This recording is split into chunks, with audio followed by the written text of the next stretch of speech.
বাংলাদেশের বাইরে পৃথিবীর বিভিন্ন প্রান্তে যেখান থেকে চ্যানেলে দেখছেন আপনাদের সকলকে সাদর আমন্ত্রণ তৃতীয় মাত্রা দেখবার জন্য। প্রিয় দর্শক, আজ 17 এপ্রিল ঐতিহাসিক মুজিবনগর সরকার দিবস এবং আজকের এই দিনটি ঐতিহাসিক কারণেই যে এদিনই প্রথম বাংলাদেশের প্রথম সরকার শপথ গ্রহণ করেছিল, যেটিকে কেউ কেউ অস্থায়ী সরকার বলেন, কেউ কেউ প্রবাসী সরকার বলেন এবং কেউ কেউ মুজিবনগর সরকার হিসেবেও আখ্যায়িত করে থাকেন। বাংলাদেশের ইতিহাসে সবচাইতে অত্যন্ত গুরুত্বপূর্ণ একটি দিন এই দিনটি, এবং বলা বাহুল্য যে এই দিনের যে সরকার, সেই সরকারের যে অঙ্গীকার আমাদের স্বাধীনতার ঘোষণাপত্রে সন্নিবেশিত আছে। স্বাধীনতার 50 বছর পরে যখন আমরা সুবর্ণ জয়ন্তী উদযাপন করছি স্বাধীনতার এবং সামনে বিজয়ের, সেই সময়টাতে সেই অঙ্গীকারগুলো, সেই শপথগুলো কতটা পূরণ করতে পারলো বাংলাদেশ নামের এই দেশ, স্বাধীন দেশ, সেটি অনেকের কাছেই বিবেচ্য। এবং সেদিন 1971 সালে বাংলাদেশ দেশ স্বাধীন করবার জন্য লড়াই করছিল। গোটা পৃথিবী আজকে লড়াই করছে, সেই লড়াইয়ে সামিল বাংলাদেশও কোভিড-19-এর মতো একটি ছোট্ট অণুজীবের বিরুদ্ধে। এবং এই লড়াইয়ের নিষ্পত্তি কীভাবে হবে, এই লড়াই কবে শেষ হবে, এর থেকে পরিত্রাণ কীভাবে মিলবে, সেটি এখন পর্যন্ত অনিশ্চিত এবং অজানা। বাংলাদেশের পরিস্থিতি পৃথিবীর অনেক দেশের মতোই এখন উদ্বেগজনক। এক ধরনের লকডাউনের মধ্যে বাংলাদেশ আছে এবং ভ্যাকসিনেশন চলছে, অনেকে ভ্যাকসিন নিয়েছেন, ভ্যাকসিন নিয়েও নানা রকমের সমস্যা, নানা রকমের প্রশ্ন যে সবাই ভ্যাকসিন শেষ পর্যন্ত পাবে কিনা, প্রয়োজনীয় ভ্যাকসিনের সরবরাহ নিশ্চিত করা যাবে কিনা, সেটি নিয়ে সংশয় থাকলেও এখন পর্যন্ত ভ্যাকসিনেশনের কার্যক্রম চলছে। সব মিলিয়ে সামগ্রিক এইসব বিষয় নিয়ে কথা বলবার জন্য আমার সঙ্গে দুজন অতিথি আজকে তৃতীয় মাত্রায় কথা বলবার জন্য যুক্ত হচ্ছেন। ঢাকার ধানমন্ডির বাসা থেকে যুক্ত হচ্ছেন বাংলাদেশ আওয়ামী লীগ দলীয় সাবেক সংসদ সদস্য, যিনি মুজিবনগরের সেই মেহেরপুরের মানুষ, প্রফেসর আব্দুল মান্নান, এবং আমাদের সঙ্গে ঢাকার পরিবাগের বাসা থেকে যুক্ত হচ্ছেন বিশ্ববিদ্যালয়ের শিক্ষক, যিনি দীর্ঘদিন যাবৎ ঢাকা বিশ্ববিদ্যালয়ের বাংলা বিভাগে শিক্ষকতা করেছেন, এবং রাষ্ট্র সমাজ চিন্তাবিদ অধ্যাপক আবুল কাশেম ফজলুল হক। স্বাগত আপনাদের দুজনকে তৃতীয় মাত্রায়। প্রফেসর আব্দুল মান্নান, আপনাকে দিয়ে শুরু করতে চাই, যেহেতু আপনি মুজিবনগরের মানুষ। আজকের দিনটি ঐতিহাসিক, কিন্তু ইতিহাস চর্চাই মানে ইতিহাসকে স্মরণ করাই একমাত্র কাজ হওয়া উচিত নয় আমাদের। সেই ইতিহাসকে কতটা সম্মান আমরা জানাতে পারছি, কতটা মূল্য দিতে পারছি, সেই দিনের সেই শপথ, সেই অঙ্গীকারগুলো আসলে কতটা আমরা রক্ষা করতে পারলাম 50 বছর পরে, নিশ্চয়ই সেই হিসেব নিকেশ করা দরকার। সো আমরা একটু আপনার কাছ থেকে শুনতে চাই ছোট্ট করে। আপনাকে অসংখ্য ধন্যবাদ। আজকের যে দিন, এই দিন যার জন্য আমাদের সেই বাংলাদেশের স্থপতি, আমাদের মহান নেতা, জাতির পিতা বঙ্গবন্ধু শেখ মুজিবুর রহমানকে আমি গভীর শ্রদ্ধায় স্মরণ করছি। 4 নেতা যারা জেলখানায় শহীদ হয়েছেন তাদেরকে সেই সঙ্গে স্মরণ করছি। 30 লক্ষ মুক্তিযোদ্ধাকে, যাদের রক্তের বিনিময়ে আজকে আমি এখানে এইভাবে বসতে পেরেছি। সেই সঙ্গে 2 লক্ষ মা বোনের ইজ্জতের কথা স্মরণ রেখে আপনি বলছেন যে আমরা কতটা এগিয়েছি, আমরা কতটা পেরেছি, আমরা বীরের জাত, আমরা চেষ্টা করলে অনেক কিছুই করতে পারি এবং আমরা অনেক কিছুই করেছি। তো প্রোক্লেমেশন অফ মুজিবনগর, এই যে কথাটি, সেই কথাটির সূত্র ধরে প্রথমে আমি 2-1টা কথা বলবো। সেটা হলো যে 10 তারিখে আমাদের মুজিবনগর সরকার গঠন হয়ে যায়। মুজিবনগর সরকার গঠন হয়ে যাওয়ার পরে এখন সরকার গঠন তো হলো, আমাদের ভূমির দরকার। একটা রাষ্ট্র গঠন হলে একটা ভূমির দরকার। সেই ভূমিতে আমরা কোথায় পাবো সেটা চিন্তা করে দেখা গেল যে কলকাতার খুব কাছে যেটা এরিয়া হচ্ছে, সেটা হচ্ছে মুজিবনগর, আমাদের মেহেরপুরের বৈদ্যনাথ তলা, এখন মুজিবনগর।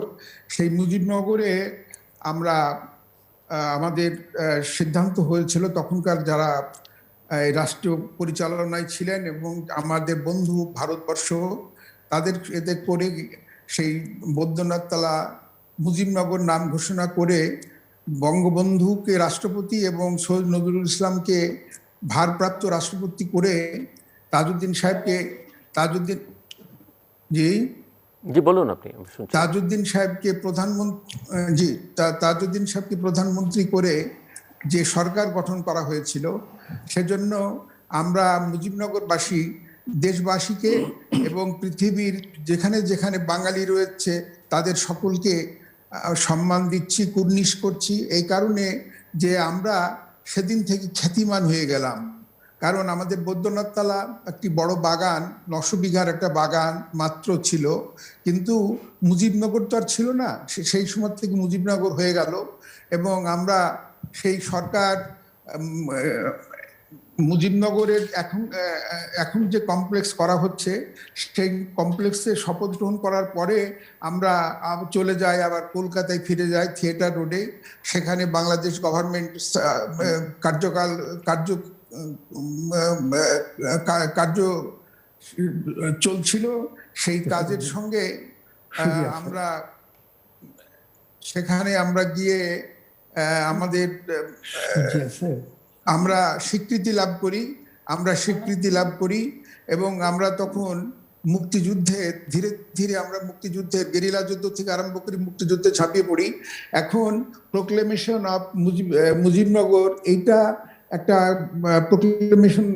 আমাকে আপনি যদি একটু অনুমতি দেন তাহলে আমি একটু পড়ি শোনাই, একটু ছোট্ট করে, কারণ আমাদের রমজানের কারণে আমরা কিছুটা সংযমও করছি, সময় আমাদের কিছুটা কম, ছোট্ট করে। তো আমি কিছু পড়বো, তারপরে আপনি আমাকে গাইড করবেন দয়া করে। আমি মাঝে থেকে পড়া আরম্ভ করছি। এখানে বলা হচ্ছে, যেহেতু বাংলাদেশের জনগণ তাহাদের বীরত্ব, সাহসিকতা ও বিপ্লবী উদ্দীপনার মাধ্যমে বাংলাদেশের ভূখণ্ডের উপর তাহাদের কার্যকাল কর্তৃত্ব প্রতিষ্ঠা করিয়াছে। তারপরে হচ্ছে, সেহেতু আমরা বাংলাদেশের নির্বাচিত প্রতিনিধিগণ বাংলাদেশের সর্বোচ্চ ক্ষমতার অধিকারী জনগণ কর্তৃক আমাদিগকে প্রদত্ত কর্তৃত্বের মর্যাদা রক্ষার্থে নিজেদের সমন্বয়ে যথাযথভাবে একটি গণপরিষদ গঠন করিলাম এবং পারস্পরিক আলোচনা করিয়া এবং বাংলাদেশের জনগণের জন্য সাম্য, মানবিক মর্যাদা, সামাজিক সুবিচার নিশ্চিত করণার্থে সার্বভৌম গণপ্রজাতন্ত্রী বাংলাদেশ রূপে প্রতিষ্ঠা ঘোষণা করিলাম এবং তদ্বারা বঙ্গবন্ধু শেখ মুজিবুর রহমান কর্তৃক ইতিপূর্বে ঘোষিত স্বাধীনতা দৃঢ়ভাবে সমর্থন ও অনুমোদন করিলাম এবং এত দ্বারা দৃঢ়ভাবে ঘোষণা ও সিদ্ধান্ত গ্রহণ করিতেছি যে সংবিধান প্রণীত না হওয়া পর্যন্ত বঙ্গবন্ধু শেখ মুজিবুর রহমান প্রজাতন্ত্রের রাষ্ট্রপতি থাকিবেন এবং সৈয়দ নজরুল ইসলাম প্রজাতন্ত্রের উপরাষ্ট্রপতি থাকিবেন এবং রাষ্ট্রপতি প্রজাতন্ত্রের সকল সশস্ত্র বাহিনীর সর্বনায়ক হইবেন। এখানে এই পর্যন্ত যদি আমি আসি, তাহলে পরে আপনার সময় যদি না নেই, তাহলে পরে এখানে মোটামুটি একটা সার্বভৌম সরকারের যে ফ্রেম, সেই ফ্রেমটা এখানে পুরোপুরি মর্যাদা লাভ করলো এবং এটা শপথ গ্রহণের মাধ্যমে, এবং আপনি যথার্থভাবে মূল অঙ্গীকারের জায়গাটা চিহ্নিত করেছেন এবং পড়েছেন যে সাম্য, সামাজিক সুবিচার এবং মানবিক মর্যাদার কথা। জি, মানবিক। তো আমি কি আরেকটু আমি পড়বো না? একটু থাক, আমি পরে আবার আপনার কাছে আসি, কারণ আমাদের হাতে খুব বেশি সময় নেই। অধ্যাপক আবুল কাশেম ফজলুল হক, আপনি শুনছিলেন প্রফেসর আব্দুল মান্নানের কথা এবং আমাদের বাংলাদেশের প্রথম অস্থায়ী সরকার, যেটিকে প্রবাসী সরকার বলা হয়, মুজিবনগর সরকার বলা হয়, যে নামেই ডাকি না কেন, সেই সরকারের 50 বছর পূর্তি হতে চলল। তো সেখানকার অঙ্গীকার, সেই সরকারের ফ্রেমিং কিভাবে হয়েছিল, প্রফেসর আব্দুল মান্নান উদ্ধৃত করছিলেন সেই প্রোক্লেমেশন অফ ইন্ডিপেন্ডেন্স বা স্বাধীনতার ঘোষণাপত্র থেকে। আপনার কাছে শুনতে চাই যে অঙ্গীকারের জায়গা থেকে 50-এ আসলে দাঁড়িয়ে কোথায় আছে বাংলাদেশ? অধ্যাপক আবুল কাশেম ফজলুল হক। 17 এপ্রিল বাংলাদেশের প্রথম সরকার ঘোষিত হয়। সেটা পৃথিবীর সব দেশের প্রচার মাধ্যমে দুনিয়াব্যাপী প্রচারিত হয় এবং আমাদের বাংলাদেশের যাত্রা বলা যায় 17 এপ্রিল 1971 থেকেই আরম্ভ। আমাদের আন্দোলন ছিল, সংগ্রাম ছিল সেই সংগ্রামের ধারাবাহিকতায় নির্বাচিত যে দল, নির্বাচিত যে সংসদ সদস্যগণ, তাদের সিদ্ধান্ত অনুযায়ী এই যে প্রক্লেমেশন অফ ইন্ডিপেন্ডেন্স, স্বাধীনতার ঘোষণাপত্র, এটা তৈরি করা হয়, সেখানে পাঠ করা হয়। ইউসুফ আলী সাহেব সেটা ওই সভায় পড়েছিলেন। এই টেক্সটটা কে তৈরি করেছেন, স্বাধীনতা যুদ্ধের দলিল সংগ্রহ যে বই আছে আমাদের কর্ণখণ্ডে, তাতে উল্লেখ আছে সেটার বিবরণ। ব্যারিস্টার আমিরুল ইসলাম গুরুত্বপূর্ণ ভূমিকা পালন করেছেন। ওই সরকারে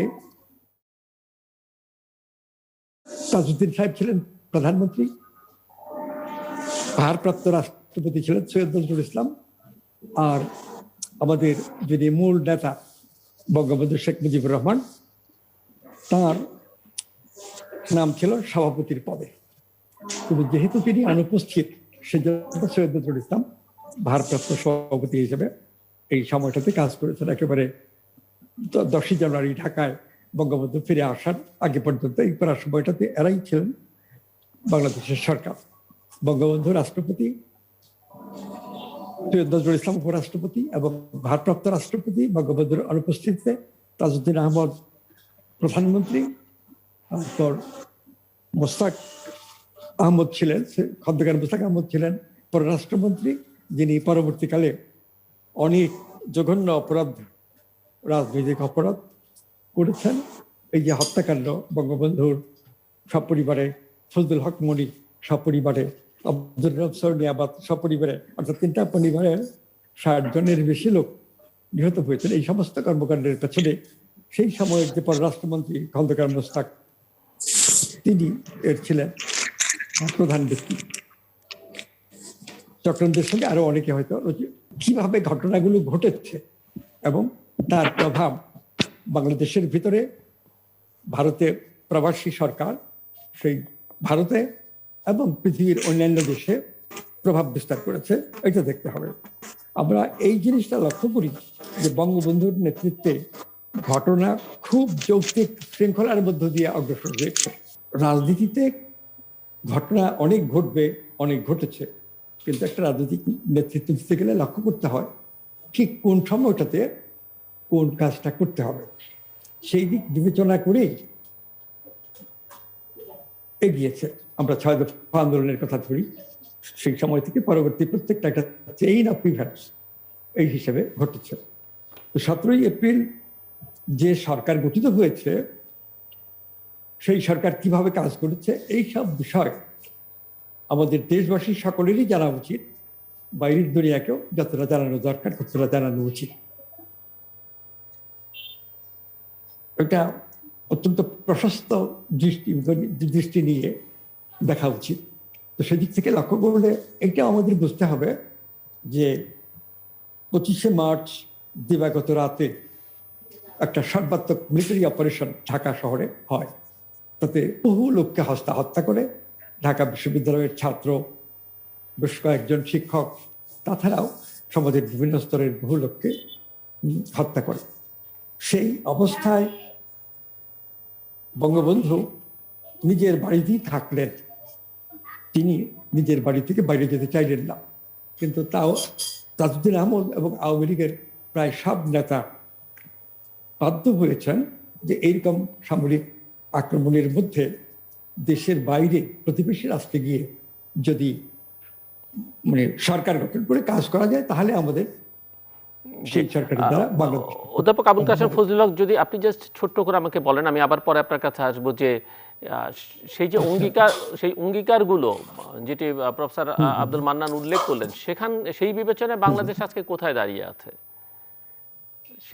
সেই দিকে যদি লক্ষ্য করি যে 50 বছরের মধ্যে আমাদের অগ্রগতি কি, তাহলে বলবো যে এই 50 বছরে অর্থনীতিতে অনেক পরিবর্তন হয়েছে, উন্নতি হয়েছে, অগ্রগতি হয়েছে। কিন্তু রাজনৈতিকভাবে আমরা জাতীয় রাজনীতিতে ততটা উন্নতি করতে পারিনি এবং কোনো কোনো ঘটনা একেবারেই মর্মান্তিক হয়েছে। যেমন বঙ্গবন্ধু, তার পরিবার, আরো কয়েকজনকে হত্যা করা হয়েছে। এটা তো আমাদের রাজনীতিতে দুর্বলতা ছিল, ত্রুটি বিচ্যুতি ছিল।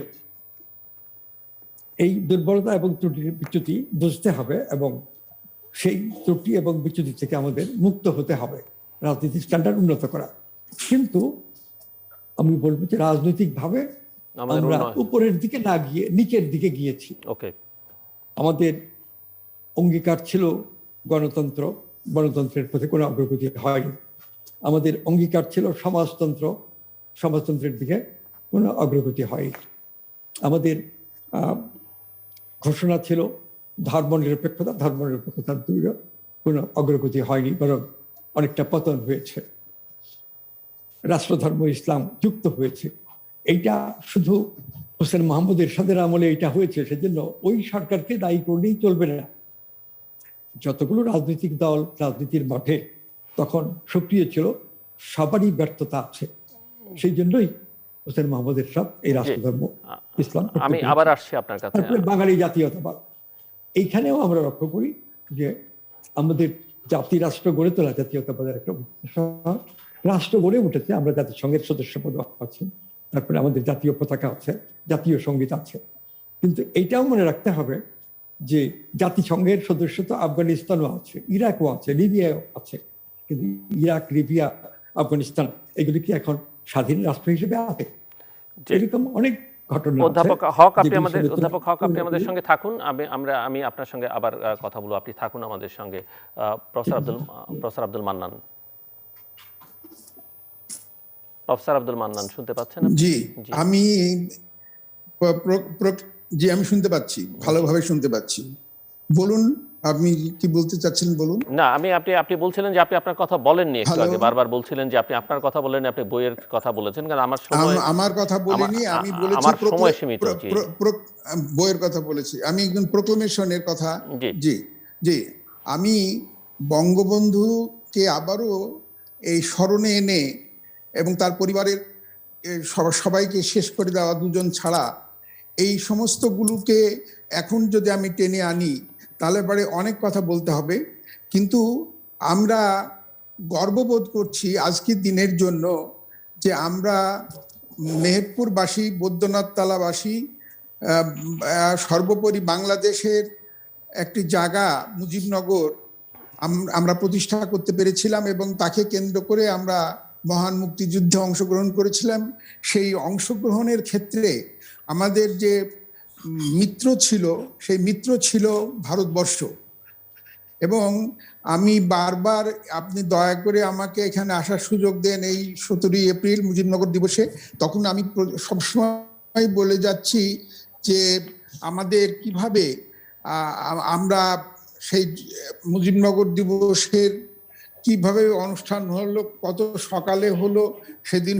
আজকের মতো সেদিনও শুক্রবার ছিল 17ই এপ্রিল, এবং সেদিনই আমরা পাকিস্তান আর্মি জানতে পারলো যে আমরা সরকার গঠন করছি। তারা ওর চেষ্টা করছে এবং চুয়াডাঙ্গা পর্যন্ত তারা যখন এসে গেল তখন আমরা দ্রুত আমাদের যে লোকজন এসেছিল, প্রচুর সাংবাদিক এসেছিল, বিদেশি সাংবাদিকের সংখ্যায় বেশি ছিল। এখানে আমবাগানের সমস্ত আমবাগানে পজিশন নিয়ে বসেছিল, ভারতের আর্মি আমবাগানে পজিশন নিয়ে বসেছিল এবং সেখানে ইন্ডিয়া থেকে মিষ্টিও আনা হলো করে। এগুলো প্রাসঙ্গিক কথা, এই দিনের কথা বলে আমি বলছি যে সেগুলো আমরা বিতরণ করলাম, খেলাম। আমাদের খাওয়ার পরে দ্রুত মুজিবনগর মানে বৈদ্যনাথতলা ছেড়ে আবার কলকাতার দিকে, থিয়েটার রোডের দিকে আমরা আমাদের সরকার ওদিকে চলে যায়। আর এখানে একটি কথা আমাদের বলতে হবে যে এটা রাষ্ট্রপতি শাসিত সরকার ছিল, সেই জন্য বঙ্গবন্ধু রাষ্ট্রপতি ছিলেন এবং তার অনুপস্থিতিতে উপরাষ্ট্রপতি সৈয়দ নজরুল ইসলামকে ক্ষমতা দেওয়া হয়েছিল।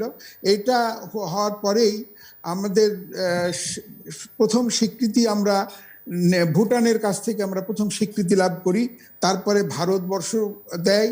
এবং এখানে বলতে হবে দুটো নাম আমাকে বলতে হয়। প্রথম নামটা হচ্ছে মিসেস ইন্দিরা গান্ধী।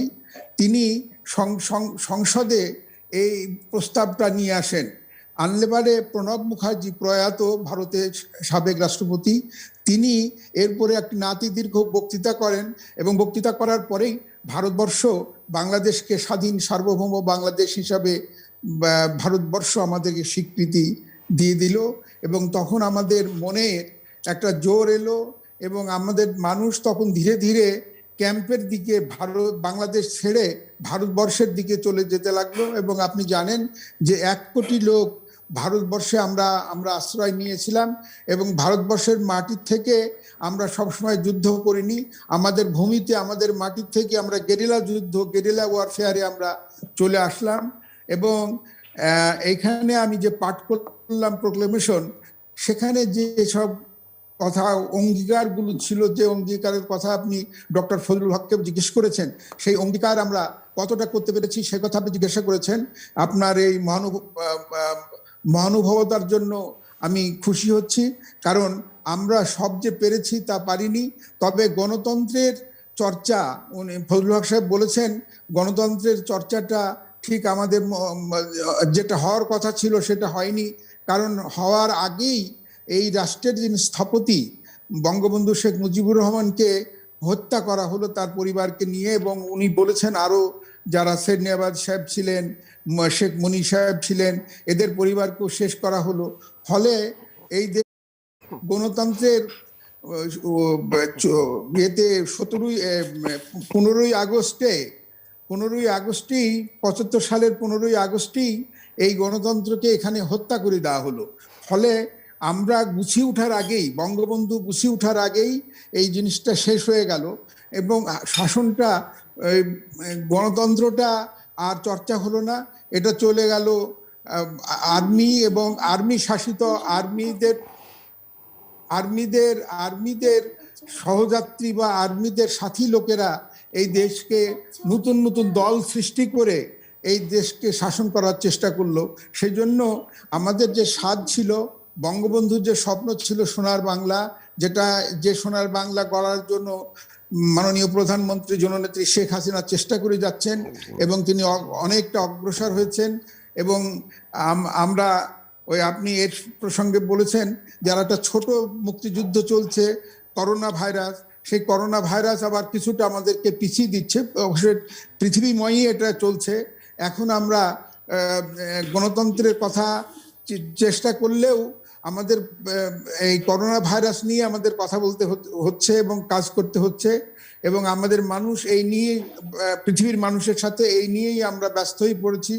তো সেই জন্য আমাদেরকে একটি জিনিস আমরা সবসময় মনে রাখি যে আমেরিকা আর বাংলাদেশ, এই দুটি দেশ যুদ্ধ ঘোষণা করেই কিন্তু দেশ স্বাধীন করেছে।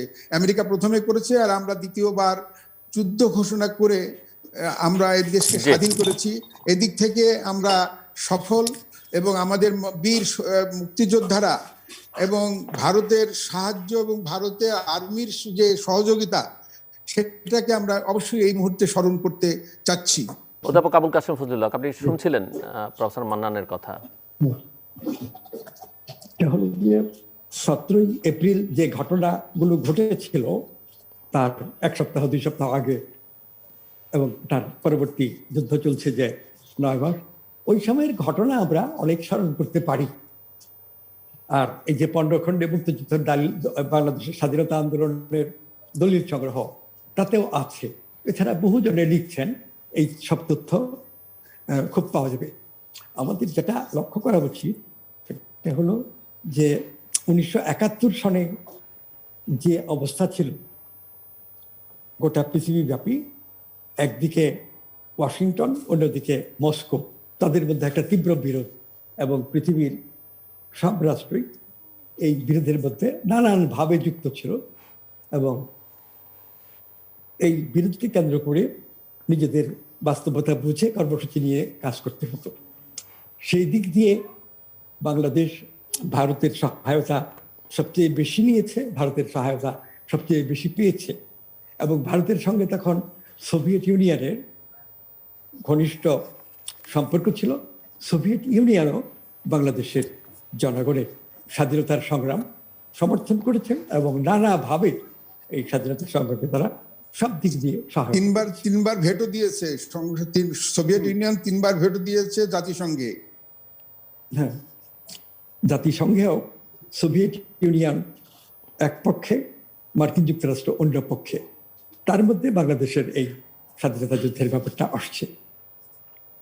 সোভিয়েত ইউনিয়ন বাংলাদেশ মুভমেন্টকে রক্ষা করা, বিকশিত করা এবং জয়ী করা, এই লাইন দিয়ে কাজ করেছে। আর তখনকার যে পররাষ্ট্রনীতি ছিল, যে রাষ্ট্রের যে নীতি ছিল, সেই নীতিতে থেকেই কাজ করেছে সব রাষ্ট্রের সরকার। আমরা ব্রিটেন বলি, ফ্রান্স বলি, জার্মানি বলি, অন্য নানা রাষ্ট্র, সব রাষ্ট্রই কাজ করেছে নিজেদের যে পররাষ্ট্রনীতি আগে থেকে চলে আসছিল সেই অনুযায়ী। সেই দিক দিয়ে চীনও বাংলাদেশ আন্দোলনের বিরোধিতা করেছে। মস্কো এবং পিকিং এর মধ্যে তখন বিরোধ বেশ প্রবল হয়ে উঠেছিল।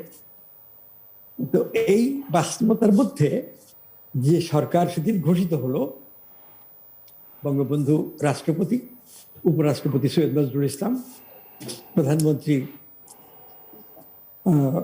তাজউদ্দিন আহমদ, পররাষ্ট্রমন্ত্রী খন্দকার মুশতাক আহমদ, ক্যাপ্টেন মনসুর আলী অর্থমন্ত্রী এবং কামরুজ্জামান সাহেব স্বরাষ্ট্রমন্ত্রী।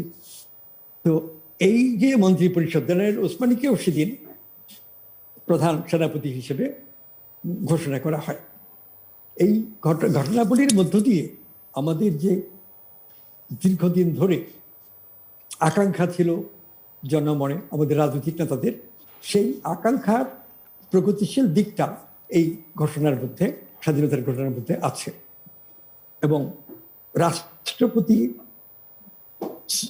বঙ্গবন্ধু ছিলেন, কিন্তু তার অনুপস্থিতিতে ভারপ্রাপ্ত রাষ্ট্রপতি হিসেবে কাজ করেছেন সৈয়দ নজরুল ইসলাম। ওইটাতে যেসব কথা লেখা হয়েছে, তাছাড়াও আওয়ামী লীগের 6 দফা কর্মসূচি থেকে আরম্ভ করে পরবর্তী সমস্ত কর্মসূচিতে ইত্যাদির মধ্য দিয়ে যে একটা চেতনার প্রকাশ, সেই চেতনাই আসলে আমাদের মুক্তিযুদ্ধের চেতনা। এবং এই ঘটনাটাকে কেবল কিছু লোক বাহিনী গঠন করে, অস্ত্রের অবলম্বন করে যুদ্ধ করে দেশ স্বাধীন করেছে, কেবল এই দিক থেকে দেখলে ঠিক হবে না। আমাদের দেখতে হবে এর সমগ্রতা, সার্বিকতা। সেদিক দিয়ে দেখলে দেখব যে সরকার দ্বারা পরিচালিত হয়েছে সামরিক শক্তি 1971 সালে। সরকার মানে ওই তাজউদ্দিন সরকার। সরকার ছাড়া শুধুই এই সশস্ত্র যুদ্ধ কে করতো, তার নেতৃত্ব কি হতো, সেই সরকার গঠন না করার জন্যও তখন আওয়ামী লীগের ভিতরে একটা গ্রুপ দাঁড়িয়েছিল যে এখন সরকার গঠন না করে পরে করা হবে, আগে আমরা যুদ্ধ করে দেশ স্বাধীন করি। এইসব চিন্তা, বিরোধ, এইগুলোর মীমাংসা করে সরকারকে এগোতে হয়েছে। এই যে সারা বর্ডার এলাকা জুড়ে বহু ক্যাম্প ছিল, সেই ক্যাম্পে ক্যাম্পে গিয়ে মুক্তিযোদ্ধাদের সঙ্গে যোগাযোগ করা, তাদের পারস্পরিক মানে সহযোগিতা তৈরি করা, সংগ্রামী মনোভাবকে চাঙ্গা রাখা, এই সমস্ত কাজ তখনকার সরকার, বিশেষ করে প্রধানমন্ত্রী তাজউদ্দিন আহমদ করেছেন। তাছাড়া পৃথিবী জুড়েই বাংলাদেশের পক্ষে জনমত গঠন করা দরকার ছিল যে ব্রিটিশ সরকার যে ভূমিকাই পালন করুক, কিন্তু ব্রিটেনের জনগণ, ব্রিটেনের যারা ইন্টেলেকচুয়ালস, তারা কিন্তু বাংলাদেশের প্রতি সমর্থন দিয়েছে। একইভাবে আমেরিকার জনগণ যে অন্ধভাবে শুধু তাদের সরকারকে সমর্থন করেছে তা না, সেখানেও অনেক ইন্টেলেকচুয়াল ছিলেন, জ্ঞানীগুণী লোক ছিলেন, যারা এই ভূমিকা তাদের দেশের সরকার সমালোচনা করেছে। অধ্যাপক হক, আমি আসবো আবার আপনার কাছে। আমরা সাফল্যের সময় আমাদের হাতে অত্যন্ত সাফল্যের সঙ্গে একদিকে মুক্তিযুদ্ধ সংগঠিত করা, অন্যদিকে বিশ্ব জনমত বাংলার স্বাধীন বাংলাদেশ প্রতিষ্ঠার অনুকূলে আনা, এই কাজগুলো অত্যন্ত সাফল্যের সঙ্গে করেছে। অভ্যন্তরীণ ঐক্যের প্রয়োজনে তারা একটা উপদেষ্টা পরিষদ গঠন করেছিলেন সেই সরকার, এবং সেই উপদেষ্টা পরিষদে আওয়ামী লীগের লোকেরা ছিলেন, যারা মন্ত্রী পরিষদে ছিলেন, তাদের সঙ্গে মৌলানা ভাসানী ছিলেন আওয়ামী লীগের বাইরের লোক, মনোরঞ্জন ধর ছিলেন কংগ্রেস থেকে, তখন তিনি কংগ্রেসের ছিলেন, তারপরে এই মনি সিং কমিউনিস্ট পার্টির, মুজাফর আহমদ ন্যাশনাল আওয়ামী পার্টির, এরা ছিলেন, আর তাজউদ্দিন সাহেব, সৈয়দ নজরুল ইসলাম, এরা ছিলেন। তো এই উপদেষ্টা পরিষদ তো একটা অত্যন্ত বিতর্কের মধ্যে গঠন করা হয়েছিল। যে আওয়ামী লীগের ভাইলে অন্য লোকেরা কেন আসবে, আমরা এই প্রশ্ন তখনও জি বিরাটভাবে আসছিল। সেই অবস্থার মধ্যে করা হয়েছে। প্রফেসর মান্নান, আপনি একটু আমাদেরকে দেখতে বলবেন পাচ্ছি। যে কোভিড পরিস্থিতি কি মনে হচ্ছে, কোন দিকে যাচ্ছে এবং সেটি আমরা ঠিকঠাক মতো মোকাবেলা করতে পারছি কিনা? আপনাকে একটা ধন্যবাদ জানাচ্ছি যে মুজিবনগর, আপনাকে ধন্যবাদ জানাচ্ছি এই জন্য যে মুজিবনগর দিবসটাকে আপনি প্রতি বছরই স্মরণ করার সুযোগ দেন এবং এখানে আমাকে আনেন, সেজন্য আপনাকে অসংখ্য ধন্যবাদ আর আপনার কাছে গভীর কৃতজ্ঞতা। এখন এই কৃতজ্ঞতা এবং আপনার প্রতি আমার ধন্যবাদের মাঝে দেশ, পৃথিবী এখন উত্তাল একটা হয়ে গেছে। কারণ করোনা ভাইরাসকে আমরা কেউই কোনো মতেই কন্ট্রোলে নিয়ে আসতে পারছি না। মুক্তিযুদ্ধকে আমরা কন্ট্রোলে নিয়ে এসেছিলাম এবং যুদ্ধে আমরা জয়লাভ করেছিলাম। এবং ফজলুল হক সাহেব বলছিলেন যে রাশিয়া, ইন্দিরা গান্ধী দাঁড়ে দাঁড়ে ঘুরেছেন এবং রাশিয়ার ভেটো পাওয়ার ছিল। আপনার মনে আছে জিল্লুর সাহেব যে সেই ভেটো পাওয়ার 3টা ভেটো পাওয়ার প্রয়োগ করতে হয়েছিল আমাদের স্বাধীনতার জন্য। এবং রাশিয়ার যে নৌবাহিনী, সেই নৌবাহিনী লোকেরা বাংলাদেশে তাদের ওনারই অঞ্চল চিটাগংয়ে তাদের কবর পর্যন্ত আছে। তো এখানে যে জিনিসটা হচ্ছে যে এই করোনা ভাইরাস, এই ভাইরাসটাকে নিয়ে একটা কথা স্বীকার করতেই হবে যে আমাদের কিছু ভুল থাকলেও শেখ হাসিনা প্রথমেই কিন্তু একটা দূরদৃষ্টি সম্পন্ন একটা ব্যবস্থা গ্রহণ করে তিনি অ্যাডভান্স করেছিলেন, যে টাকা অ্যাডভান্স করেছিলেন এই ভ্যাকসিনের জন্য। এবং ভারতকেও আমরা ধন্যবাদ দিই যে তারা তাদের দেশে যখন ভ্যাকসিন শুরু হলো, আমরাও কিন্তু 6 তারিখ 7 তারিখে আমরা ভ্যাকসিন উদ্বোধন করতে পারলাম, কারণ আমাদের ভ্যাকসিন ওনারা পাঠিয়ে দিলেন, ওনাদের ব্যবস্থাতেই আমাদের ভ্যাকসিন চলে আসলো। কিন্তু এখন আমরা মুশকিল হয়েছে কি যে আমাদের মধ্যে একটা ধারণা জন্মিয়েছে যে গরিব মানুষের লাগবে না, করোনা লাগে না, ভ্যাকসিন লাগবে না, বড় লোকরা মারা যাচ্ছে, গরিব লোকও মারা যাচ্ছে। কিন্তু বড় লোকদের খবরের কাগজে আসছে, আমরা শোকবাণী পাঠাচ্ছি, হয়তো সেই জন্য সবাই আপনাদের এই মিডিয়ার মাধ্যমে দেখতে পাচ্ছে। কিন্তু আমাদের কথা হচ্ছে যে সমগ্র জাতিকে একত্রিত হয়ে এই যে মাস্ক ব্যবহার করা, হাত ধোয়া, 20 সেকেন্ডের ভিতরে হাত ধোয়া, তারপরে মানুষের সঙ্গে মানুষের 6 ফিট 3 ফিট ডিস্টেন্স চলাফেরা করা এবং বিনা কাজে, অল্প কাজে বাইরে না যাওয়া, এই সমস্ত চেষ্টা শেখ হাসিনা করছেন, আমরা সবাই করছি, কিন্তু আমরা সাকসেসফুল খুব একটা হতে পারছি না। শেখ হাসিনা আর কি করবেন? ধন্যবাদ অধ্যাপক আবুল কাশেম ফজলুল হক এবং প্রফেসর আব্দুল মান্নান আমাদের সঙ্গে এই ঐতিহাসিক দিনের আলোচনায় যুক্ত হবার জন্য। দর্শক, 17 এপ্রিল বাংলাদেশের প্রথম অস্থায়ী সরকার আনুষ্ঠানিকভাবে বা প্রথম সরকার শপথ নিয়েছিল।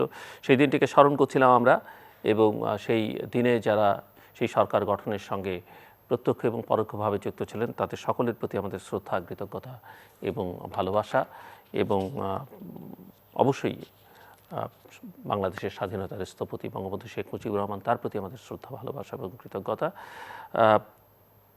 কোভিড পরিস্থিতি নিয়ে আমরা সেই যুদ্ধের কথা স্মরণ করে আজকের যুদ্ধের কথাও বলছিলাম, এবং আমার অতিথিরাও যেটি বলছিলেন যে এই পরিস্থিতি আসলে মোকাবেলা করতে হবে আমাদের সম্মিলিত ঐক্যের মধ্য দিয়ে, এবং এখানে আসলে প্রত্যেকের অবদান রাখবার সুযোগ আছে। সেটি হচ্ছে নিজের সুরক্ষা নিশ্চিত করা, আর সেটি নিজেকেই করতে হবে।